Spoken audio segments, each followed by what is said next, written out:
여러분 안녕하십니까? 1월 셋째 주 복지TV 전남방송 뉴스 전해드리겠습니다. 먼저 전남 각 지역의 주요 뉴스 전해드립니다. 소환을 지나면서 대설과 한파에 곤혹을 치렀습니다. 전라남도는 이번 겨울철 한랭질환 응급실 감시 체계를 운영하며 외출 시 얇은 옷 겹쳐 입기, 적절한 수분 섭취하기 등 각별한 주의가 필요하다고 당부했습니다. 또한 도는 대설 예보를 앞두고 피해가 우려되는 곳을 긴급 점검해 사전에 조치를 취하기도 했습니다. 농작물과 농축산시설물 피해를 줄이기 위한 예방법에는 무엇이 있는지 알아보고 왔습니다. 지난주 전남 지역에 많은 눈이 내렸습니다. 도는 5에서 20cm의 예상 적설량에 따라 붕괴, 전도 등 대설 피해가 우려되는 1,458개소를 긴급 점검해 99건을 신속히 조치했습니다. 특히 무안공항 인근 도로 제설 관계기관과 협업해 제설 차량을 전담 배치하고 소형 살포기와 한파 대비 방한용품을 지원하기도 했습니다. 민관 협업을 통해 취약시설에 거주하는 주민들의 사전 대피를 돕고 재난도우미를 활용해 한파 취약계층을 밀착 관리하는 등 인명피해 예방에도 힘썼습니다. 또한 농작물과 농축산시설물 관리, 고령농 등 취약농업인 야외활동 차제 등 농업인 대처요령을 읍면 행정복지센터, 농업인 단체, SMS 등을 통해 적극적으로 알렸습니다.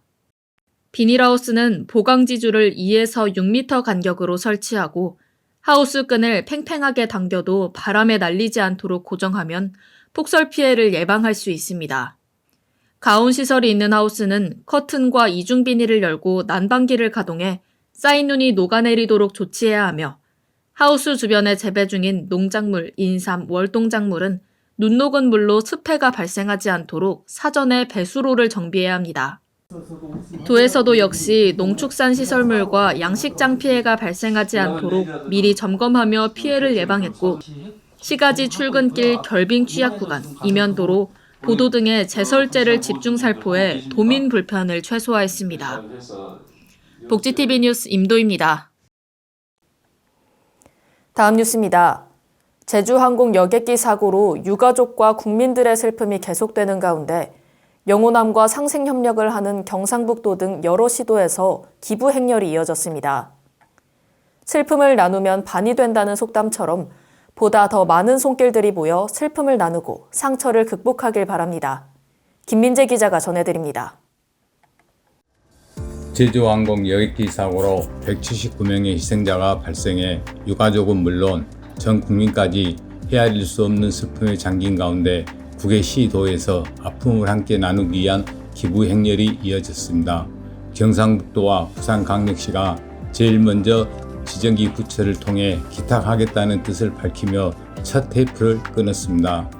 전남도와 다양한 분야에서 영호남 상생협력 사업을 펼치는 경북도는 김학홍 행정부지사를 단장으로 한 경북대표단을 꾸려 사고 현장을 전문가와 함께 재보기금으로 마련한 성급 2억 원을 전달했습니다.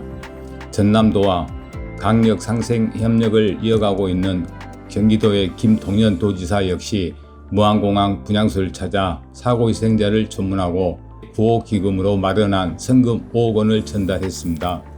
이 외에도 경상도와 서울시, 전라북도, 강원도, 충청남도 등이 각각 구호기금을 시사하겠다는 뜻을 전해왔습니다. 이에 김영록 전남도지사는 사고의 슬픔을 함께 나누고 유가족과 도민의 걱정을 덜어주기 위해 성금 기탁을 결심한 9개 시도에 진심으로 감사드린다고 말했습니다. 또 이 길을 이기로 끝내지 않기 위해 반성하고 성찰하며 유가족들이 용기를 잃지 않고 꿋하게 일상을 되찾도록 사고 수습 후속 조치에 최선을 다하겠다고 덧붙였습니다. 복지TV 뉴스 김민재입니다. 다음 뉴스입니다. 참사 열흘 만에 가족의 품으로 돌아간 제주항공 희생자 179명이 영면에 들었습니다. 그러나 사고 수습은 아직 끝이 아닙니다. 전라남도는 대책회의를 거듭 진행하며 후속 대책을 마련하고 있습니다. 또 정부의 특별법 제정을 건의하며 유가족과 도민의 회복에 힘쓰고 있습니다. 김재상 기자가 보도합니다. 전남도는 제주항공 여객기 사고 후속 대책을 발표했습니다. 지금까지 179명의 모든 희생자 인도는 마무리됐지만 지속적인 피해자 지원과 철저한 진상 규명 등 풀어야 할 과제가 많다고 밝혔습니다. 도는 후속 대책으로 고위험군 유가족에게 민간 전문가를 배정해 최대 5년 동안 1:1 전담 심리 상담을 지원하고 전남도 마음건강치유센터를 통해 전문 심리 상담과 힐링 프로그램을 5년간 제공되도록 요청할 방침입니다. 현행 1개월인 긴급 돌봄 서비스는 최장 6개월로 확대하고 유가족이 병원이나 치료센터 이용 시 적정한 교통비 지원도 요청하기로 했습니다. 도민안전공제보험의 보험금 신속 지원과 더불어 당장 생계가 어려운 유가족에게는 긴급 생계비도 지원합니다. 이와 더불어 전남도는 긴급복지와 아이돌봄 지원을 강화해 유가족 생활의 안정을 기여하고 지역 경제를 활성화하기 위한 특별 지원 방안 등이 담긴 특별법 제정도 추진할 예정입니다. 또한 무안국제공항 인근에 약 7만 제곱미터 규모의 추모탑과 추모홀, 방문객 센터, 유가족 위로를 위한 숲과 정원 조성으로 아픔을 기억하고 치유로 나아가는 추모 공간도 추진 중입니다. 유가족의 마음을 세심히 살핌과 동시에 다시는 같은 일이 반복되지 않기를 바라는 마음으로 안전에 대한 행정적, 재정적 방안이 이어지길 기대합니다. 복지TV 뉴스 김재상입니다. 다음 뉴스입니다. 가속되는 세계화와 다양한 국가의 사람들과의 교류가 증가하면서 다문화 가정이 점점 늘어나고 있습니다. 전남도는 전체 출생아 중 다문화 가정 출생아 비율이 7.9%로 지방 중에서도 높은 편에 속합니다. 이런 시대적 현상을 토대로 교육계 역시 변화하고 있습니다. 전남교육청은 글로컬 교육을 활성화하기 위해 예산 지원 및 교육 프로그램 개발 등 지역사회와 함께 성장하는 교육 모델을 만들고 있습니다. 새롭게 시작되는 글로컬 교육센터 소식 김주은 기자가 전해드립니다. 전라남도 교육청은 다문화 시대에 발맞춰 기존 19개의 외국어 체험센터를 글로컬 교육센터로 전환해 교육 지원을 강화할 방침입니다. 이를 통해 영어 교육은 물론 한국어 및 이중 언어 교육과 관련 기관 네트워크 활성화를 역점 과제로 해 전남 학생들의 글로벌 역량을 키워나가겠다는 포부를 밝혔습니다. 구체적인 프로그램으로는 단계별 수준별 교육을 중심으로 방과 후 및 방학 중 영어 캠프, 인공지능을 활용한 화상 프로그램, 줌 활용 화상 영어와 전화 영어, 온 오프라인 영어 동화 읽기 등이 다채롭게 마련돼 있습니다. 이와 함께 다문화 시대에 맞춘 한국어 및 이중 언어 교육도 대폭 확대됩니다. 이주 배경 학생들을 위한 맞춤형 한국어 집중 프로그램과 더불어 모든 학생을 대상으로 한 이중언어 역량을 키울 수 있는 프로그램도 운영됩니다. 방과 후와 방학 중에 운영되는 이중언어 캠프에서는 의식주와 전통 문화를 주제로 한 한국어 교육이 이루어집니다.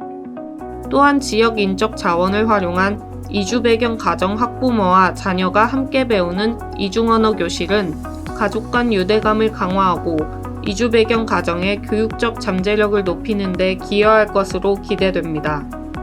이주 배경 학생이 특히 많은 전남의 지역적 특색을 강점으로 삼은 글로컬 교육센터를 통해 전남 학생들이 언어와 문화를 넘어 세계 시민으로 성장하길 바랍니다. 복지TV 뉴스 김주은입니다. 다음 뉴스입니다. 지난해 말 노령 인구 비율이 20%를 돌파해 한국은 초고령 사회에 진입하게 됐습니다. 또한 현재 우리나라 기대 수명은 82.7세로 정년퇴직 이후 근무 의향이 있다는 의견이 전체의 약 87%를 차지합니다.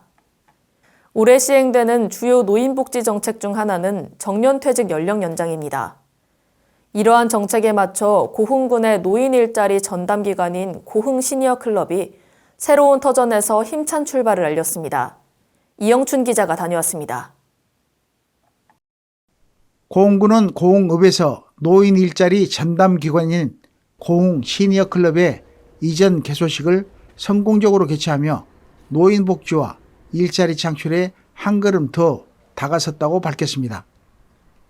개소식에는 고흥군 관계자, 한국주택토지공사, 유관기관 관계자, 지역 주민 등이 참석해 고흥 시니어클럽의 새로운 출발을 축하했습니다. 이번 이전은 지난해 8월 고흥군과 한국주택토지공사가 체결한 주민공동시설 20년 무상 임대협약에 따라 추진됐으며 본래 어린이집 용도로 사용하던 주민공동시설을 리모델링해 맞춤형 사무공간으로 재탄생시켜 지역 노인복지의 새로운 거점으로 마련됐습니다. 고흥 시니어클럽은 2025년 노인 일자리 사업을 시작으로 올 한 해 전년도보다 6개 사업단 1,423명의 참여자가 증가한 18개 사업단 3,178명의 노인 일자리 사업을 추진합니다.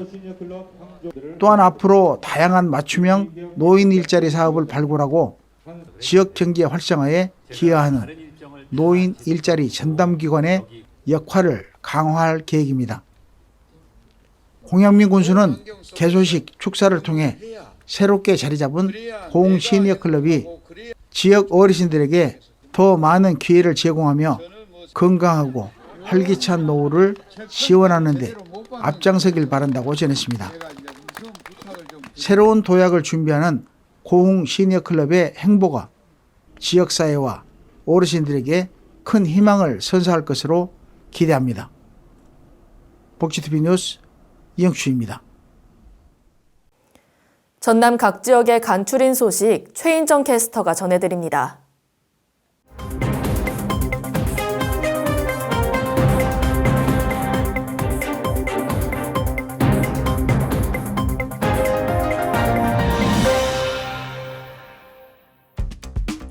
다음으로 전남 지역 간추린 소식 전해드립니다. 전라남도가 인플루엔자 환자가 급증함에 따라 예방접종과 호흡기 감염병 예방수칙을 철저히 지켜줄 것을 당부했습니다. 인플루엔자 증상은 38도 이상의 발열과 기침이나 인후통이 있으며 오심, 구토, 설사 등을 하기도 합니다. 전남도는 제주항공 여객기 사고로 조문객이 대거 방문하는 가운데 소독 주기를 단축하는 등 방역과 위생관리를 한층 강화했습니다. 또 조문객에는 마스크와 손소독제를 제공하며 공항 주요 출입구에 마스크 착용, 손 씻기, 기침 예절 등 감염병 예방 행동 요령을 알리는 배너를 설치하기도 했습니다. 새해를 맞아 여수 국가산단의 안녕과 근로자 무사고 기원을 위해 2025년도 여수 국가산단 무죄의 안전기원제가 열렸습니다.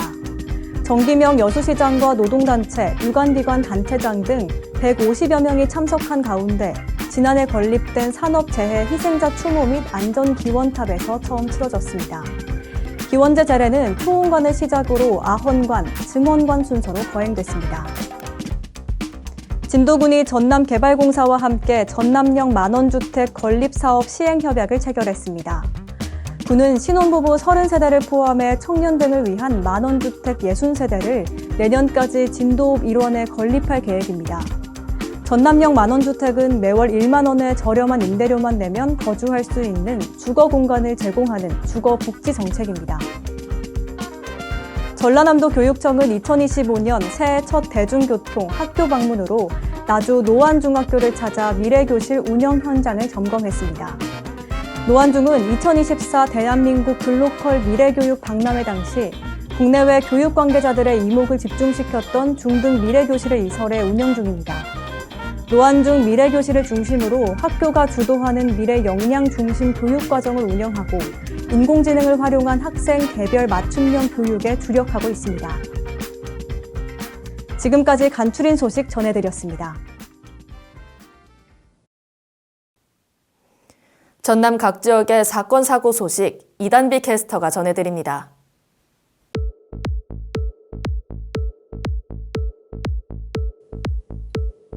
여수해경 소식입니다. 남해군 가천항 남서쪽 약 1.3km 해상에서 3톤급 낚시어선 AO에 화재가 발생했다는 신고가 접수됐습니다. 신고를 접수한 여수해경은 경비함정과 구조대를 급파, 인근 어선에 구조협조 요청을 했으며 해경 도착 전 인근 어선이 화재 낚시 어선의 승선원 4명을 모두 구조했습니다. 해경은 도착 직후 소화수를 인용해 불길에 휩싸인 낚시 어선 화재 진압에 나섰지만 신고 접수 40여 분 만에 선체가 전소돼 침몰했습니다. 화재 어선 A호 선장에 의하면 추워진 날씨에 선내에서 부탄가스 사용 중 폭발로 인해 화재가 발생했다고 밝혔고 해경은 선장과 승객들을 상대로 정확한 사고 경위를 조사할 예정입니다. 이어서 목포해경 소식입니다. 신안군 가거도 인근 해상에서 승선원 22명이 탄 낚시어선 A호가 기울고 있다는 신고를 접수한 목포해경은 구조 세력을 현장에 급파했고 서해지방해양경찰청 역시 광역구조본부를 설치하며 구조와 수색에 총력을 다했습니다. 승선원 22명 중 3명은 사망했으며 저체온증을 호소하는 2명은 헬기를 이용해 신속히 육지로 이송됐습니다. 나머지 승선원 17명은 건강상 이상이 없는 것으로 전해졌습니다. 다음은 광양소방서 소식입니다. 광양소방서는 광양시 백운산 정상에서 16세 A군을 포함한 3명이 고립됐다는 신고를 접수했습니다. 신고를 받고 출동한 구조대는 고립된 요구조자 3명을 발견 후 안전하게 하산해 모두 귀가시켰습니다. 이들은 방학을 맞아 등산에 나섰으나 정상에서 날이 어두워져 시야 확보가 어려워지자 구조를 요청한 것으로 파악됐습니다. 이날 광양 백운산에는 전날부터 내린 눈이 쌓여 8.6cm의 적설량을 기록했습니다. 다음으로 다양한 트렌드 정보를 소개하는 트렌드 열람실 방효정 캐스터가 전해드립니다.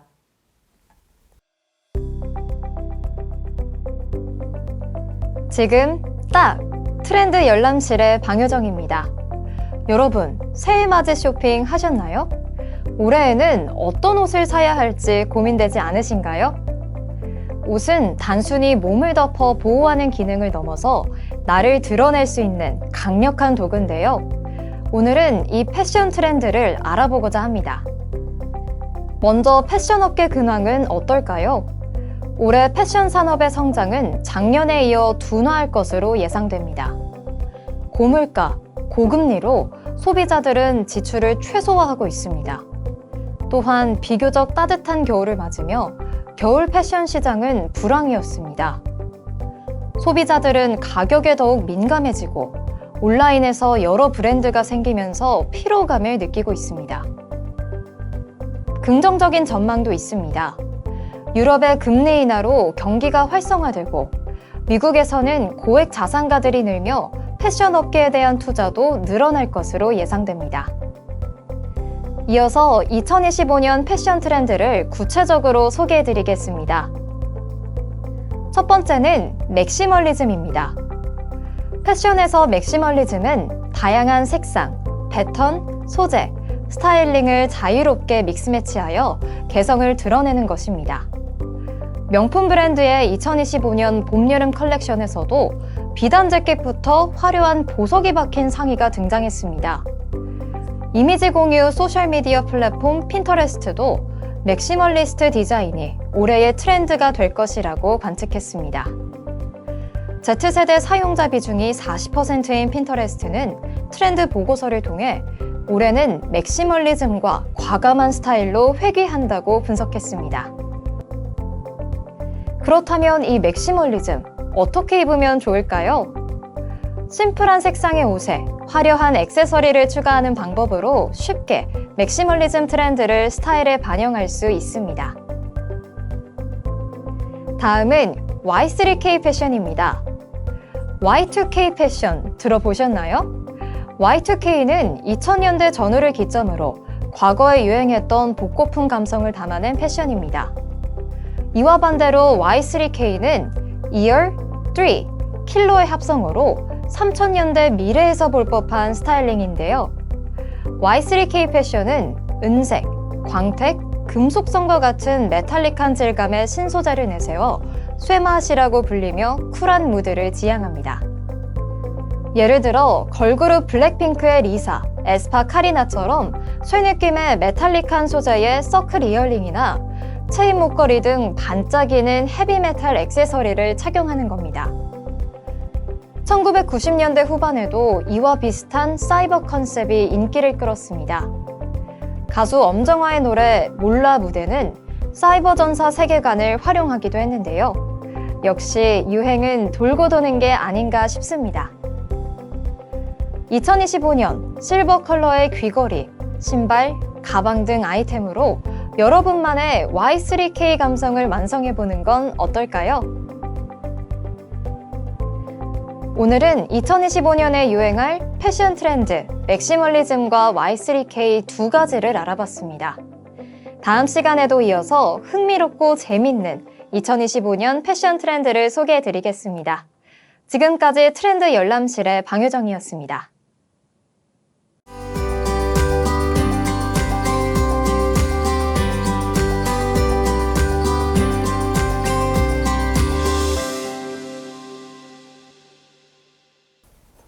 문화가 소식입니다. 예술가들은 작품을 통해 무언가 말하고자 합니다. 자신의 이야기를 넘어 이웃의 이야기, 사회의 이야기까지 나아가기도 합니다. 여수에서 활동하는 유상국 작가는 고희가 넘었지만 자신의 작품을 아직 날이 밝기 전인 미명이라고 말합니다. 작가로서 말해야 할 진실들이 아직 남아있기 때문입니다. 목소리를 대신해 캔버스와 붓질로 세상의 소리를 외치는 유상국 작가를 만나러 다녀왔습니다.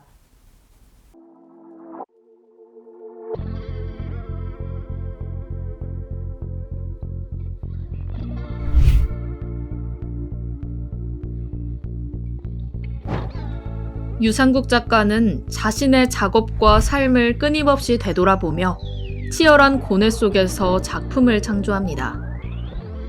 여전히 예술을 탐구하는 과정 속에서 발견한 인간 존재와 사회에 대한 새로운 시각을 독자들과 나누고 있습니다. 우리가 어떤 사회적 이슈, 정치적 이슈 이런 것들을 화가들이 다뤄줌으로써 대중들에게 우리가 그러한 메시지를 줌으로써 그들을 위로하고 위안하는 그런 의미가 있고, 지난번에 제 그 전시 같은 경우에 여순 사건의 같은 경우에는 지역의 화가로서 지역의 아픔, 역사를 또 재조명해 본다라는 어떤 의미에서 다루게 됐습니다. 유상국 작가는 자신의 작품을 두고 아직은 미명의 새벽이라고 표현합니다. 이미 여러 번의 전시회를 치르고 원로 작가라는 이름도 얻었지만 그에게 예술은 결코 쉽거나 빠르게 이루어지는 것이 아닙니다. 화가들이 자기의 어떤 색채와 철학을 통해서 이것들을 조명해 줌으로써 다시 복원시키는 의미가 있는 거죠. 그래서 그들에게 위로와 위안을 줌으로써 그 화가의 어떤 사회적인 책무를 다하면서 같이 공감하는 시간들을 만드는 거죠. 유상국 작가의 작품은 우리가 마주한 현실을 보여주기도 보지 못했던 진실을 마주치게 하기도 합니다. 그것이 예술인의 역할이라고 말하는 그는 목소리를 쉽게 낼 수 없는 사람들을 예술을 통해 대신하고자 합니다.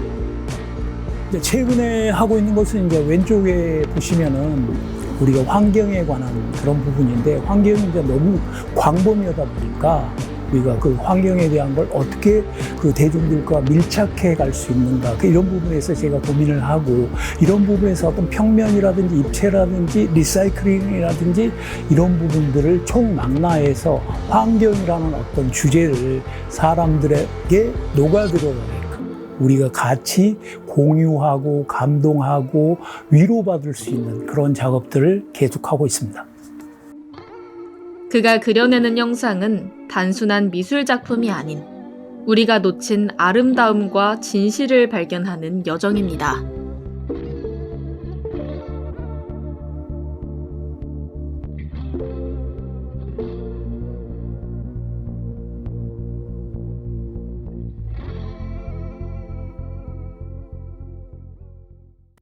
유상국 작가는 분야와 주제를 가리지 않고 우리 일상 속에 스며듭니다.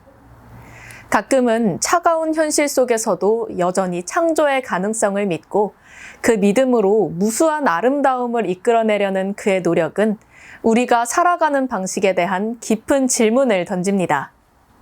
복지TV 뉴스 임도희입니다. 24절기 중 마지막 절기인 대안이 다가오고 있습니다. 큰 추위라는 뜻과 달리 우리나라에는 춥지 않은 소환 없고 포근하지 않은 대안 없다라는 속담이 있는데요. 소환의 얼음이 대안에 녹는 것처럼 경직된 몸과 마음을 녹이시고 절호의 마지막을 잘 매듭짓길 바라며 이상으로 뉴스 마칩니다. 시청해주신 여러분 고맙습니다.